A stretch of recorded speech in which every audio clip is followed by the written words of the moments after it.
माँ यशोदा जो अपने कान्हा के लिए जान देती थी, उनका प्रेम इतना अनंत और शुद्ध है कि भगवान को बांध देती थी, भगवान को हंसा देती, रुला देती, उनका पालन पोषण करती, असली माँ से भी ज्यादा प्यार और लाड दिया। जब वो कान्हा इस माँ को छोड़ मथुरा चला गया तो माँ यशोदा की इस विरह गाथा को मैं आपके सामने रखना चाहता हूँ। उद्धव जो कृष्ण का मित्र और उनका शिष्य है, कान्हा ने उद्धव जी को जिम्मेदारी दी है कि वो वृंदावन जाए और उनके माँ बाबा और गोपियों को ज्ञान दे, जिससे वो कृष्ण के विरह से बाहर आ सके। उद्धव को आया हुआ देख नंदराज ने अत्यंत आनंदित होकर आगे आकर कृष्ण के परम प्रिय सेवक का आलिंगन किया, मानो कृष्ण स्वयं आए हो।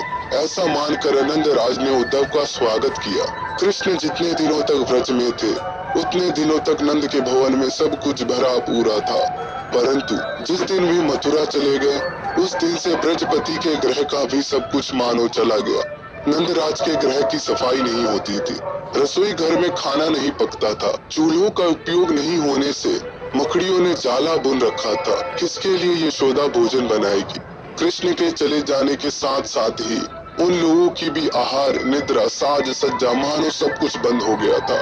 नंदराज की यह दशा देखकर कुछ पड़ोसी लोग प्रयत्न पूर्वक उन लोगों को सामान्य कुछ खिला देते थे। इसी प्रकार कृष्ण बिना नंद यशोदा किसी प्रकार बचे हुए थे।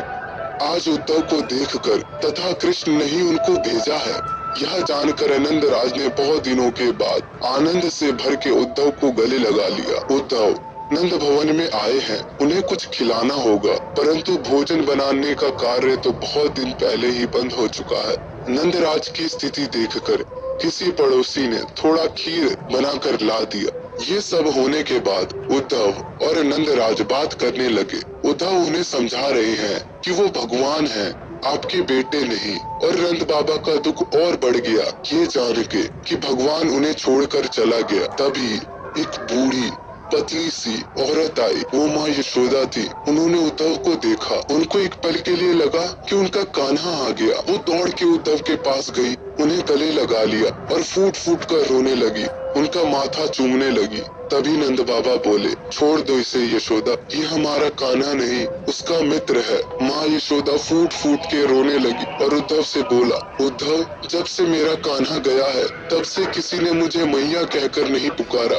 कान तरस गए हैं उसके मुंह से मैया सुनने के लिए। एक बात मेरे कृष्ण से कह देना उद्धव, वो एक बार आए और द्वार पर खड़ा होकर बस मैया कहकर वापस चला जाए। हमने सुना है वो भगवान है, सब लोग कहते हैं कि भगवान ने अवतार लिया है। उद्धव ने कहा, हाँ हाँ माँ, वो भगवान है, अवतारी पुरुष है। ऐसी थोड़ी उन्होंने कालिया नाग पे नृत्य कर दिया, गोवर्धन उठा लिया, वो भगवान है माँ।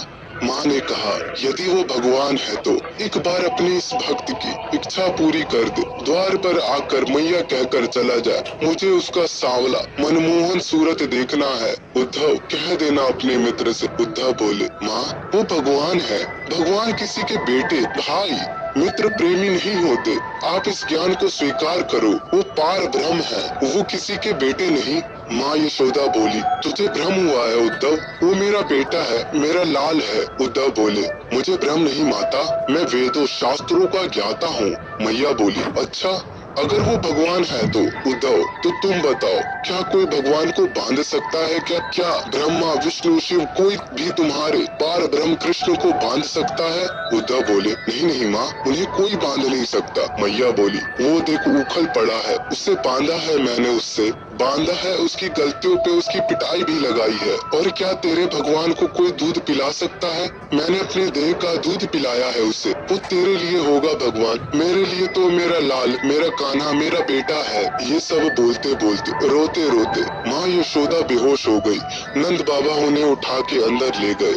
नंद बाबा ने उद्धव से कहा, जब तक ये बेहोश रहती हैं, तब तक आराम करती हैं, वरना पूरे ब्रज की गलियों में कान्हा कान्हा बोलते बोलते कृष्ण को ढूंढती रहती हैं, गिरती रहती हैं।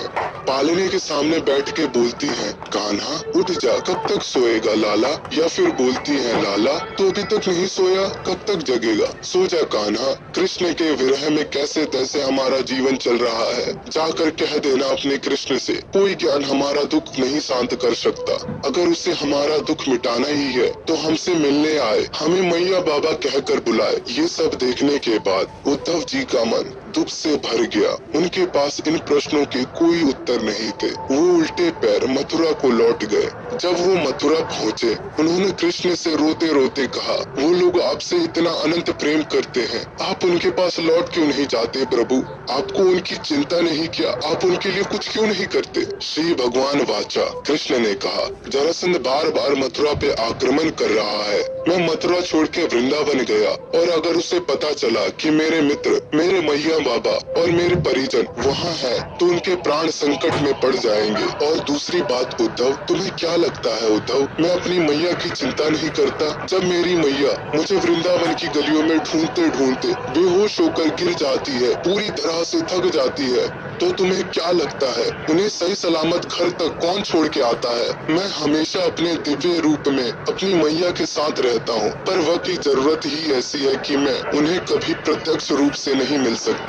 नंद बाबा और माँ यशोदा के इस प्रेम के आगे खुद भगवान भी दास है। ये साधना ही उन्हें कृष्ण को अपने और खींचने पे मजबूर करती है। अगर आप मुझे अभी तक सुन रहे हो तो मैं आपको कुछ समझाना चाहता हूँ। जैसे कि माँ यशोदा ने कहा, उन्होंने कृष्ण को बांधा है, पर जो भगवान ब्रह्म है, अनंत है, उसे कैसे बांधा जा सकता है? जब दुर्योधन ने भगवान कृष्ण को बांधने की कोशिश की थी, तो भगवान ने अपना अनंत रूप दिखाया, कैसे वो ब्रह्मांड में हर जगह है। भीष्म पितामह भी वही है, मामा शकुनी भी वही है, कर्ण भी वही है, अर्जुन भी वही है और खुद दुर्योधन भी वही है।